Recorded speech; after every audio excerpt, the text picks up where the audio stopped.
who is with us from the Pew Research Center, where he's the Director of Global Economic Attitudes, which means he gets to tell us all what to think about the economy.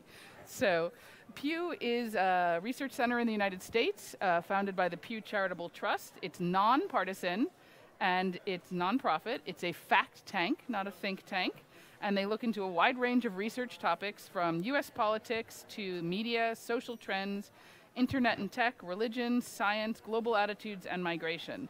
And today we're going to be talking about robots.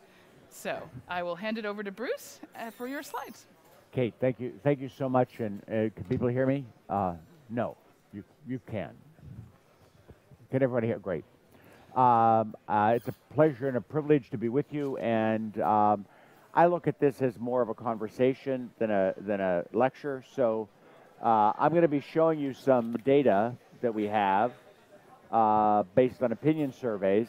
And what I would suggest to you is that you interrupt me. What?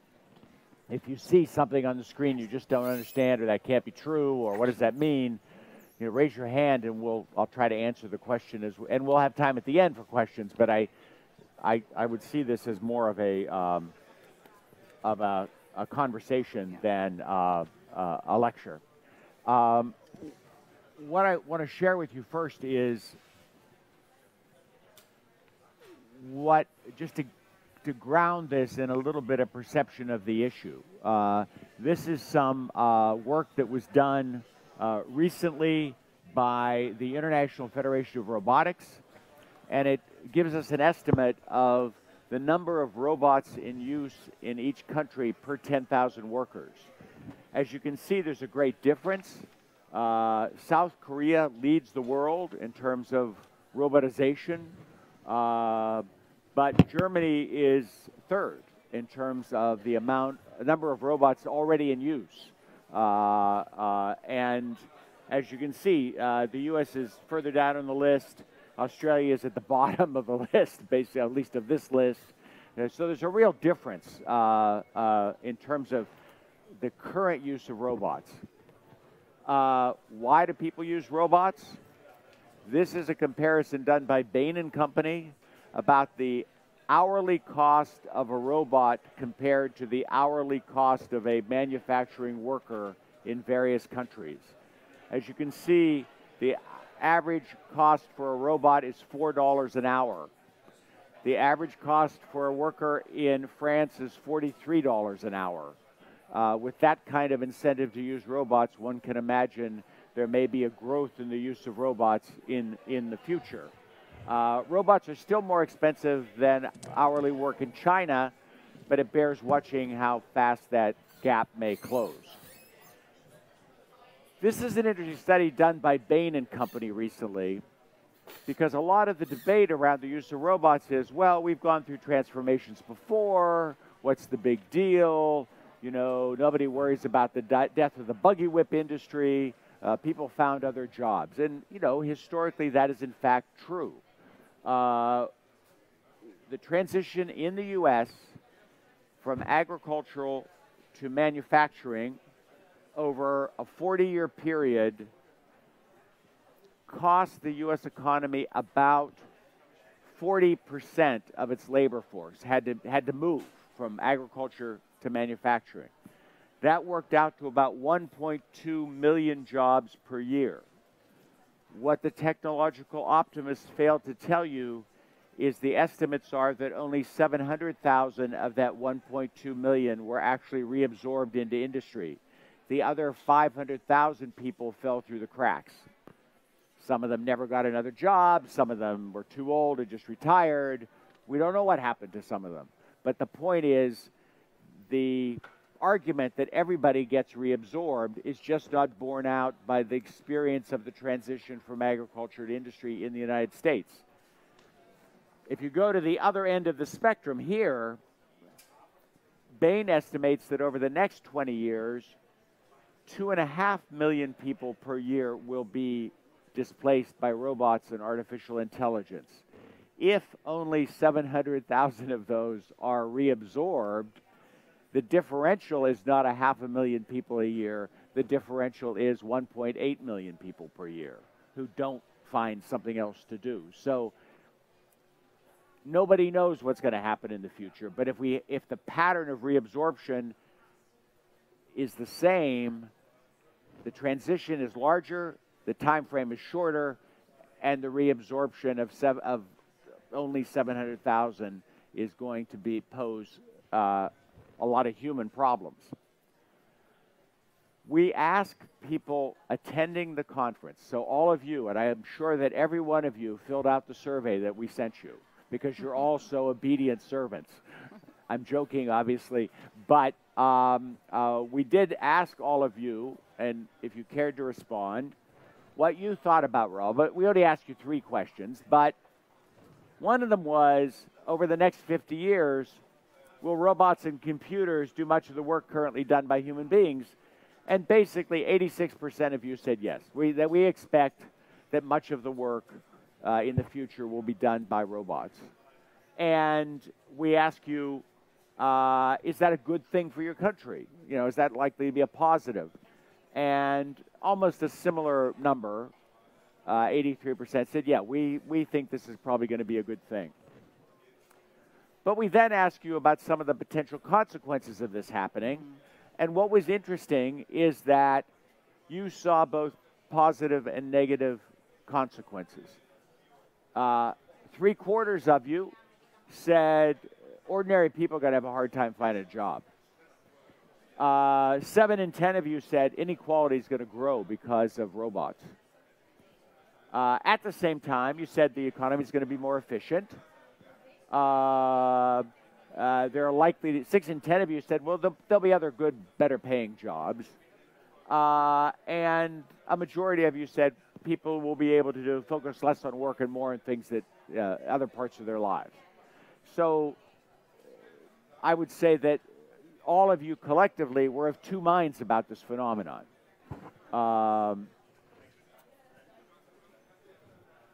Since this organization is such a major supporter of retraining and upskilling, because that has obviously been one of the challenges posed by globalization and the decline of manufacturing and advanced industrial societies, we asked people whether they thought there would be a need for retraining because of the challenge posed by AI and robotics, and who would have responsibility for that.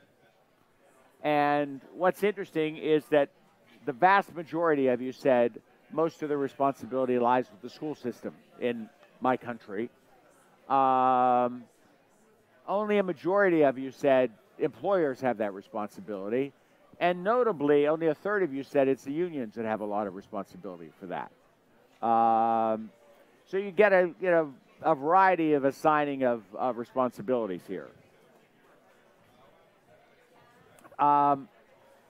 Unfortunately, we don't have data on public opinion about these issues outside of the United States. We are in the process. We are going into the field right now in 35 countries, my guess is many of your countries, to ask some of these robotics and AI questions. We'll have that data probably available by the end of the year. So I can't tell you what your publics think about this phenomenon, but I can tell you what the American public thinks about this phenomenon, because we have done those questions, and I think some of the answers are very illuminating. We ask people if they're aware of this issue.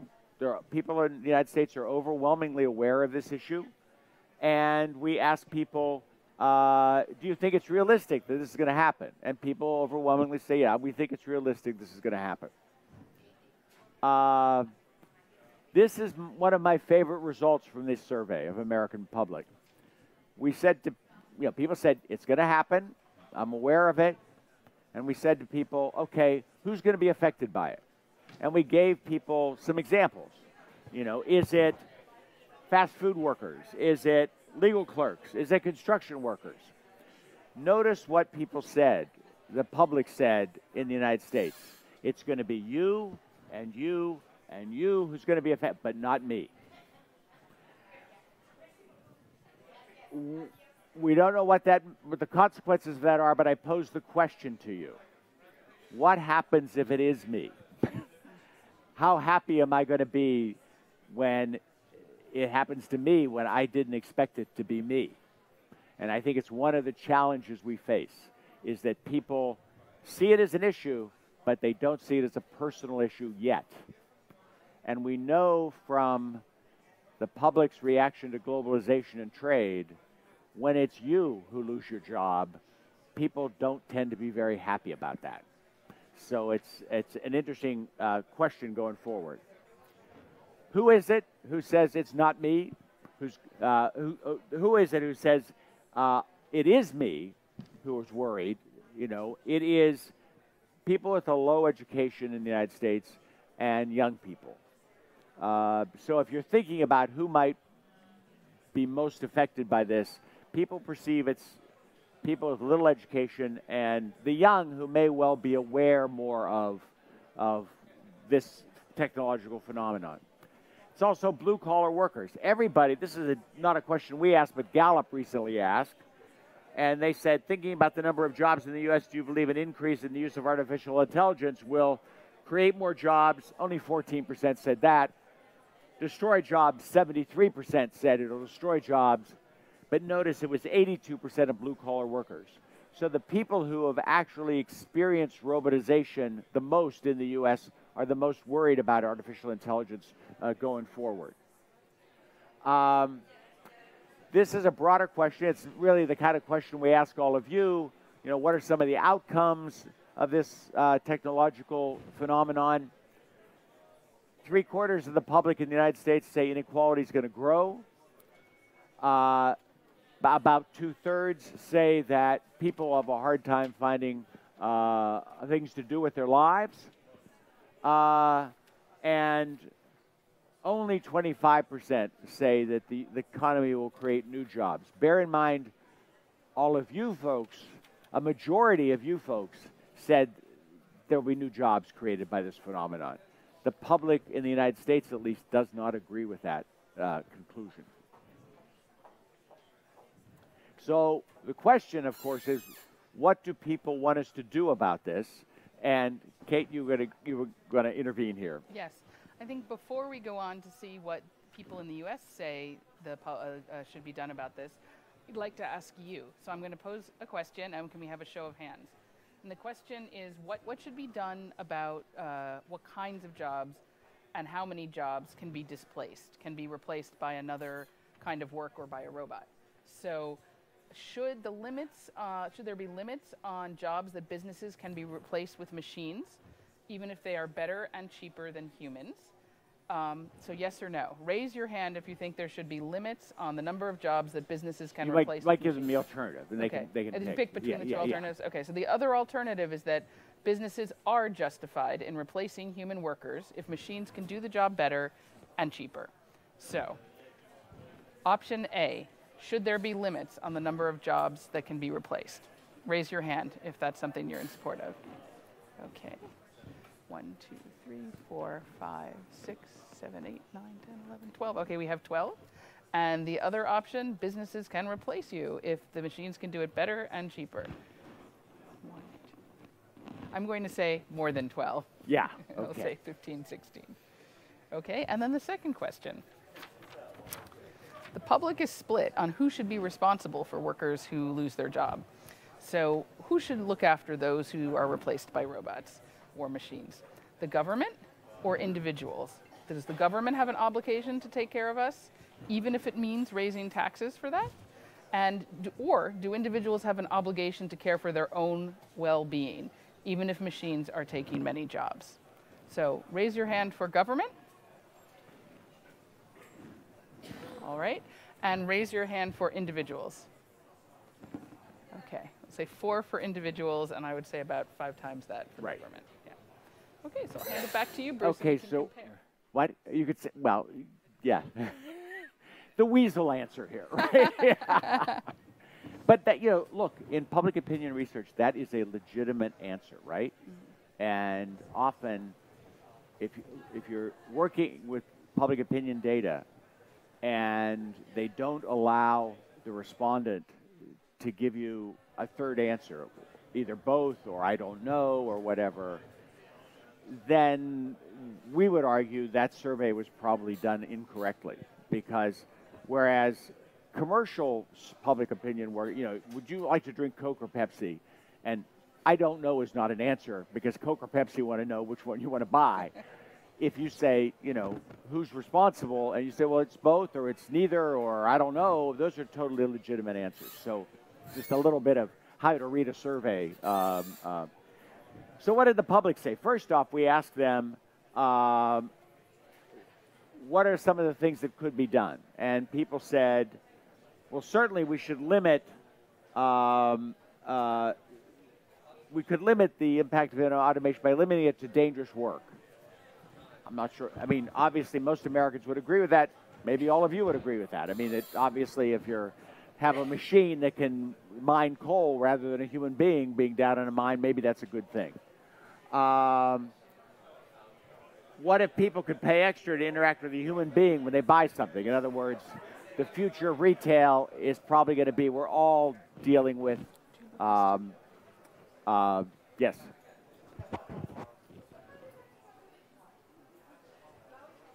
We can't hear, or what?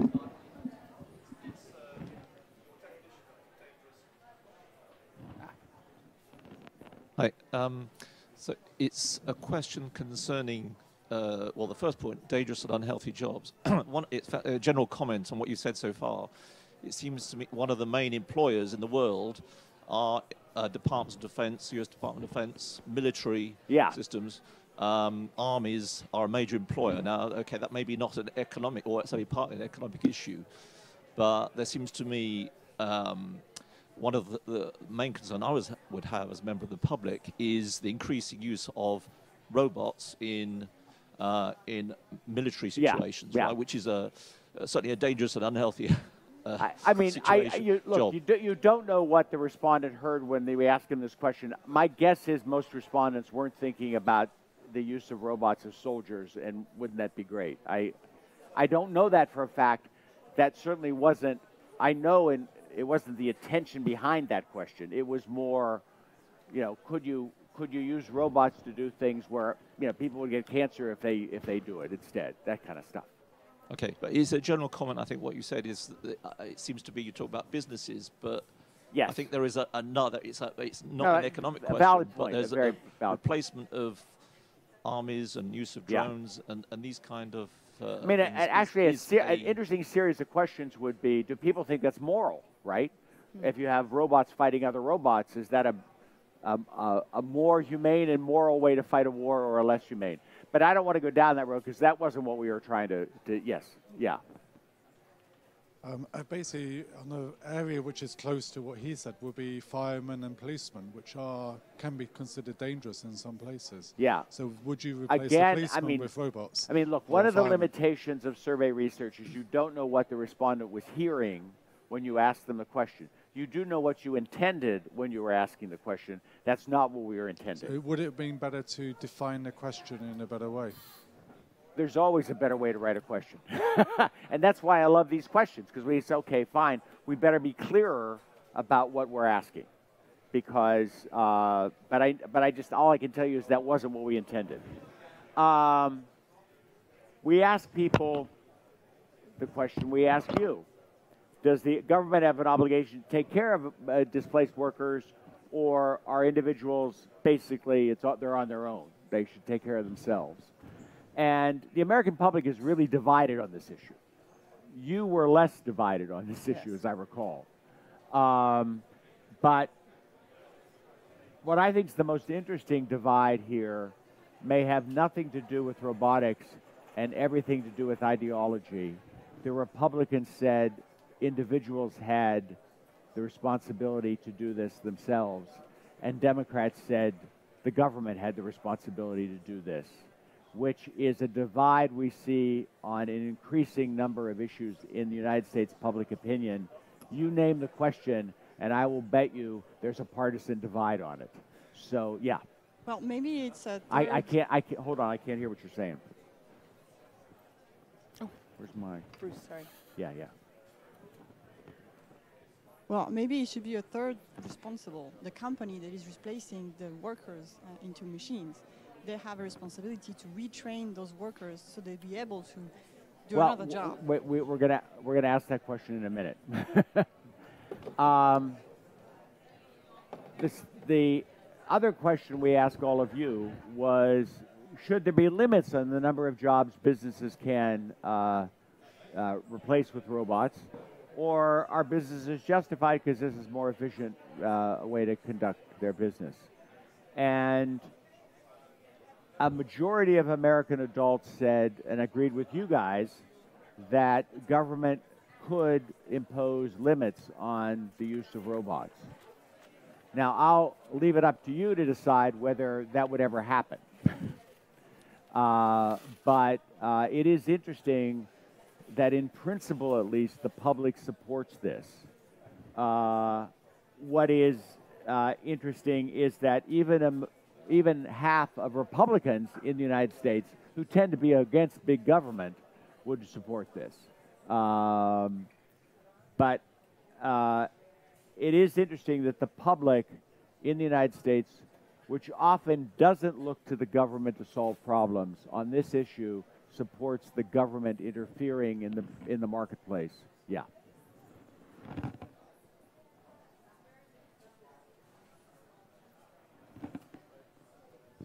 One proposal which I've heard is not to limit the robots, but to tax the robots for the amount of robots you have. So, and that money then goes to the people you're replacing. That was an issue raised in the French presidential election, actually, by one of the candidates. That has not become a major topic of discussion in the United States. It'll be interesting to see whether that crops up, because it is one of the ways to respond to this, right? I mean, if robots are the new means of production, we have taxed means of production in the past. Why would you not tax this means of production? You tax wage labor.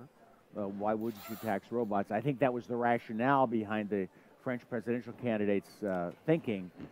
It didn't catch on in France. Let's remind ourselves. But it'll be interesting to see as we wrestle with this issue, whether that becomes one of the talking points. We asked people that question of, who has responsibility for this?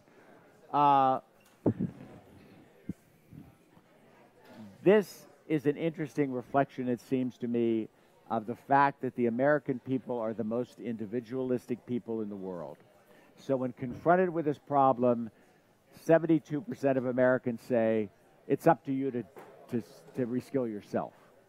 I'll leave it up to you as to whether that's an effective strategy for people acquiring skills. But the point is, the survey we did of the attendees here at the conference said it's the school system, it's the government, individuals were further down on the list. Yeah. We have a question. Yeah. Bruce, thanks very much. I'm Steve from UNESCO. Did you think about, or has it come up, this issue of not a robot or AI not replacing an entire job, but parts of a job? So this is a kind of the whole job is replaced. Yeah. Whereas there's obviously that group, but there's a huge group in the middle where your day may change, and half of your day is now automated. Yeah. And the other half, you still are needed, but you need to kind of reinvent yourself or your job or the way that you work. And what kind of retraining and reskilling and who does that? We certainly have not asked that kind of nuanced question. I would be wary of the public kind of understanding the nuance.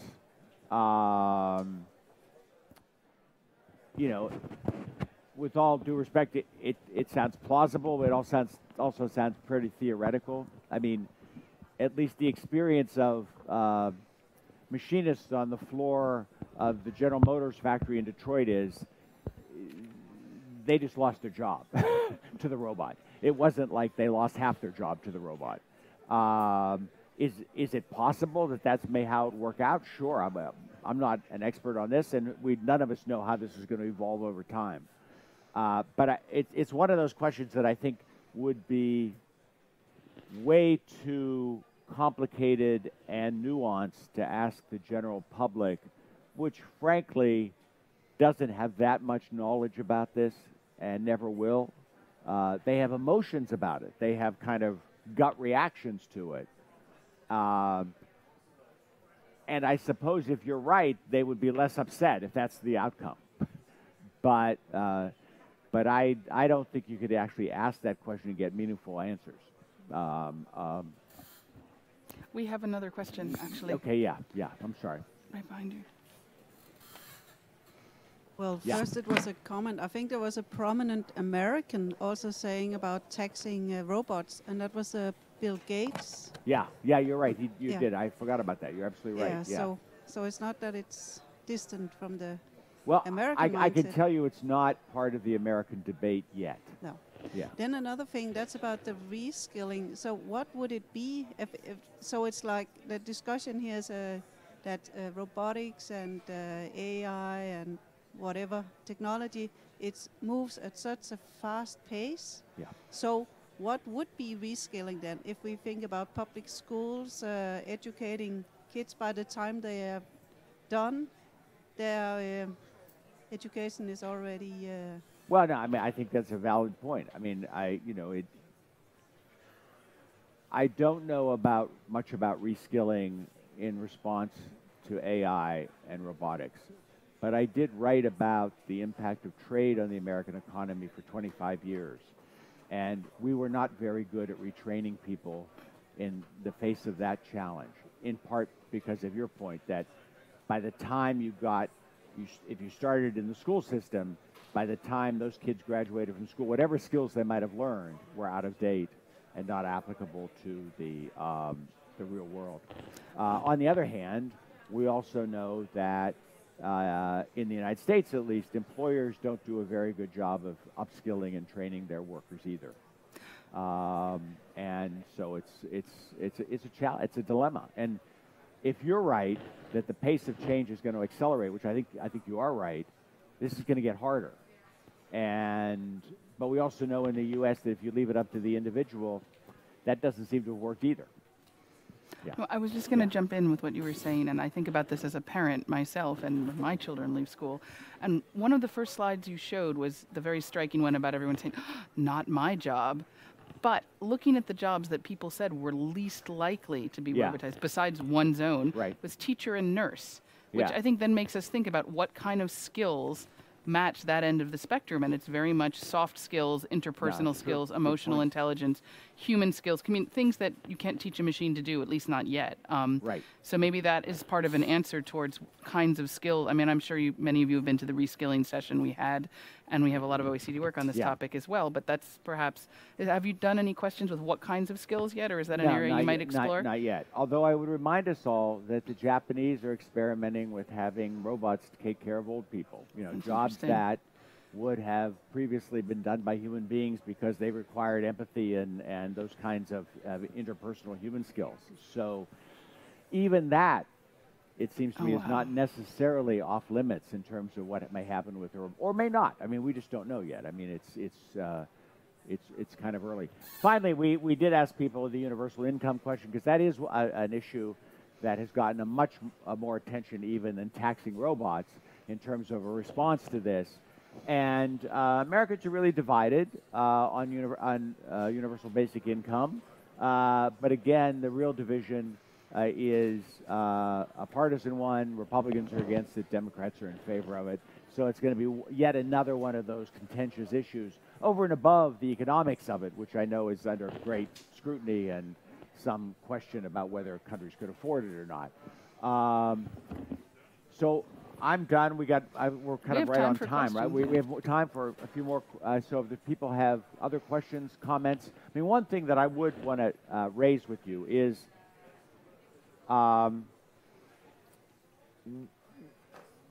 some of the very people who may be most threatened in the future by robotics and AI are not blue-collar manufacturing workers. That transition has, to a certain extent, already taken place in industrial economies, or is happening as we speak. The sense is that the future of AI and robotics is in the service sector, and that's where the largest displacement of workers are going to be. And I would submit to you that those are a portion of our population who have yet to face serious competition, They have yet to be exposed to international competition, although that's increasing. But this is going to be an additional sense of competition. And I mean, I could just speak personally from having grown up in a blue-collar town. Some people my age pursued a white-collar career so they wouldn't have to face the danger of being laid off in the steel mills the way their fathers were periodically laid off or their grandfathers were periodically laid off. So the mindset of white-collar workers, I think, is these are stable jobs. These face the threat that those poor people who took a manufacturing route face. The kind of service jobs that may be most threatened are things like cashiers. There are 3.5 million cashiers who work in the United States. The demographic profile of those people are generally lowly educated, a lot of women, a lot of part-time workers, minorities. They don't necessarily have any other place to go. And back. Similarly, there are 3.5 million truck drivers in the United States. The advent of self-driving trucks, we're not there yet, but it's the example a lot of people use. Again, people become truck drivers in the United States because you don't need much education, and it's pretty good pay. So some of the very people who thought they were in secure service white-collar jobs may be the most to suffer from this transition. And we know from the experience of blue-collar workers in the United States and across the industrial world, those folks don't necessarily just shrink into the woodwork, right? They're still around and they vote. And I think one of the questions we need to pose to ourselves is, do we face a populist backlash from displaced white-collar workers who are displaced by robots and AI? The way we've had a populist backlash from blue-collar workers who faced competition and job displacement from international trade. And if, in fact, we do see that backlash, I think we need to be very aware of the political ramifications of that. Again, we don't know. But we know from experience what happened with blue-collar workers who were exposed to new and unprecedented competition. They didn't just shrink up and die, right? They voted for Marine Le Pen. They voted for Donald Trump. They voted for AFD, et cetera, et cetera, et cetera. We have a number of questions already. Yeah. Go ahead. Thank you. My name is Makito Yurita. I'm coming from Japan, and I joined lately. Hold the mic a little closer.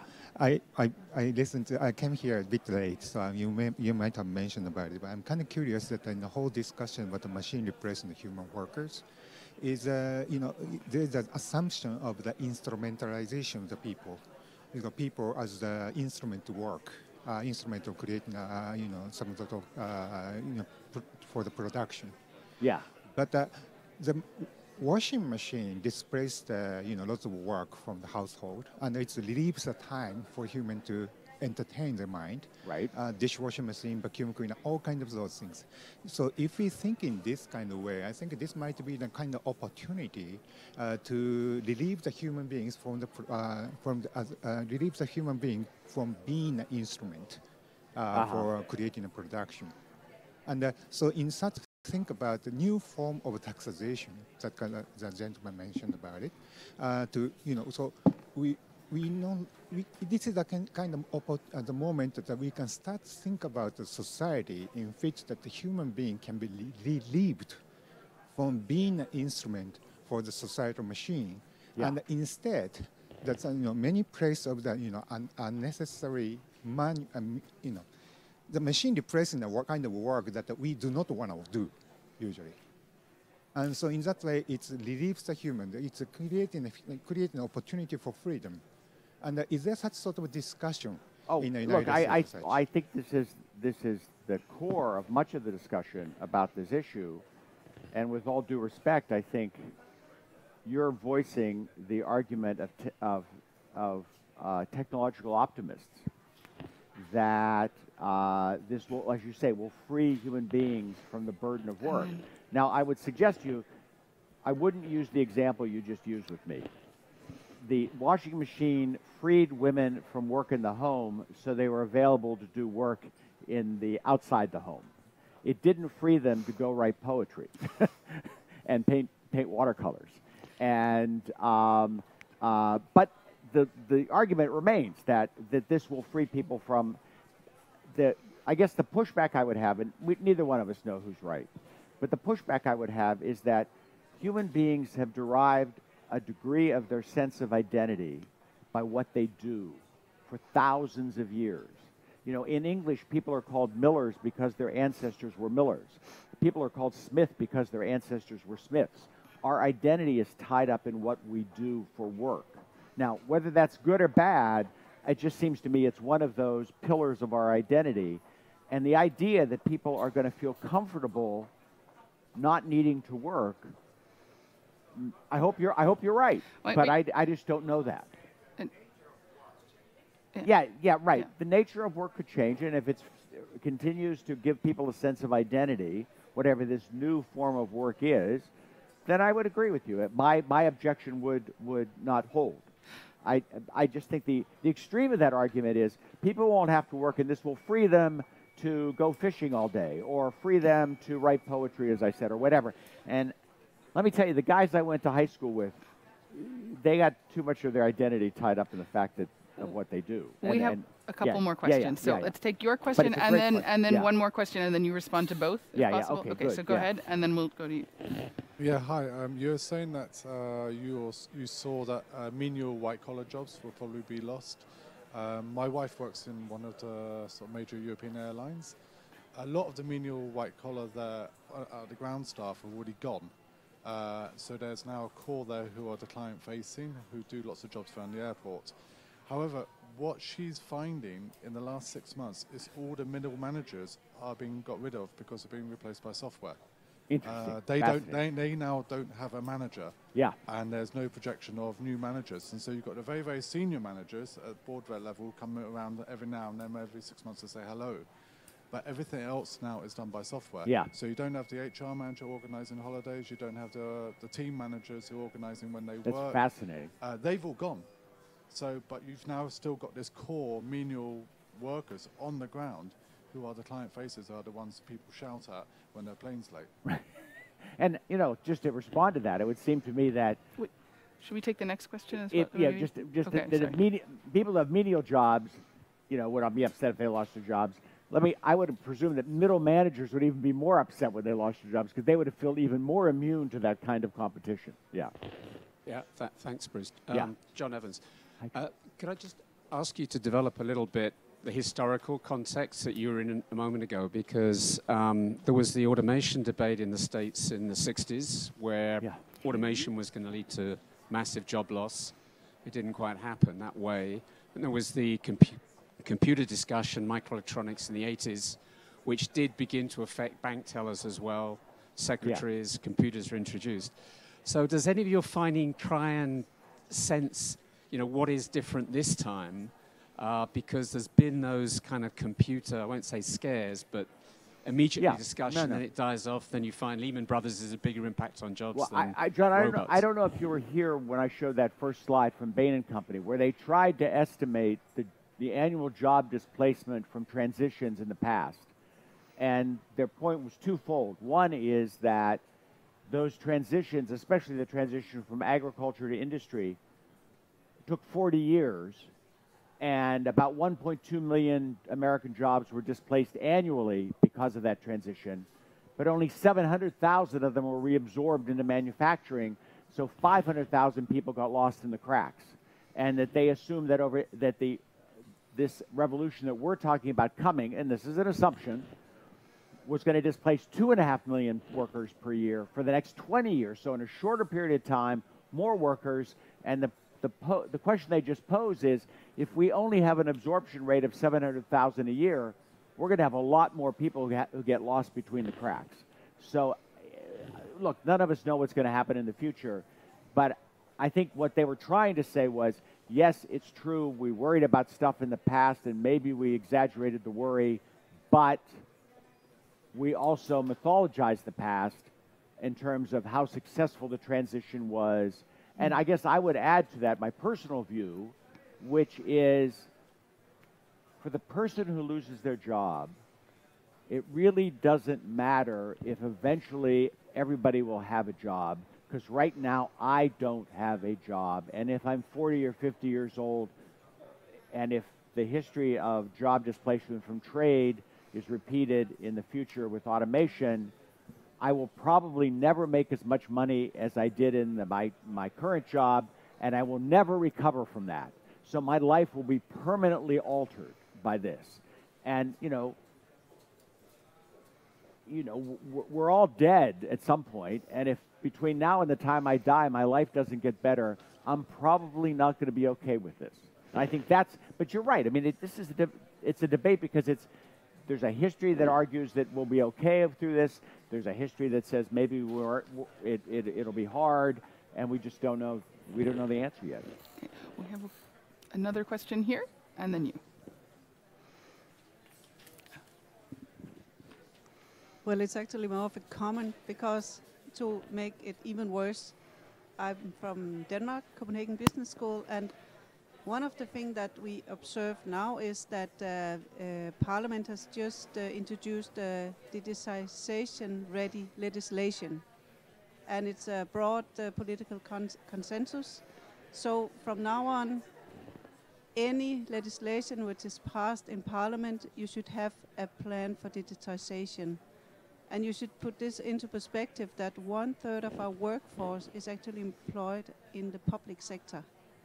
So it's a lot of case working in the first case, which is going to be digitized. Interesting. So it's more like fueled the debate a little bit. But correct me if I'm wrong, Denmark also has a dislocation council that's been created, a national dislocation council. That's correct. Which at least conceptually it seems to me is an interesting acknowledgement that that societies are in a perpetual state of dislocation, and we better not kind of assume that whatever's existing now is going to exist in the future, and we've figured out how to deal with the problems now, and that whole concept is disruption. Disruption council, or whatever it's called. Yeah. I think we had another question here. I just had two quick comments. The one, I'm South African, and in South Africa, if you fill up your car with gas, there's still somebody there who you don't get out your car. Somebody puts the gas. So the technology exists. It's the same in New Jersey, but no other place in the United States. Yes, right, exactly. Okay. So there's a law for that, and because they knew that 70,000 jobs would be lost if they. So there's also this the government side, and I put up my hand earlier to say we can also steer this future. There isn't an inevitable kind of technology juggernaut that goes forward. Right. And I think that's the big question, is how do we steer it? And just one last comment. UNESCO last year put out a report on the ethics around robotics and the impact of robotics, which I think it's useful in terms of helping us to understand the impact on society and what kind of human response there is, in a way that I think can bring out the best in both, bring out the best where the jobs that humans shouldn't be doing can be replaced, and how do we kind of create a humanistic future. Thank you very much. You get to have had the last word. So you've been a wonderful audience, and thank you very much, Bruce. It was really wonderful to have you.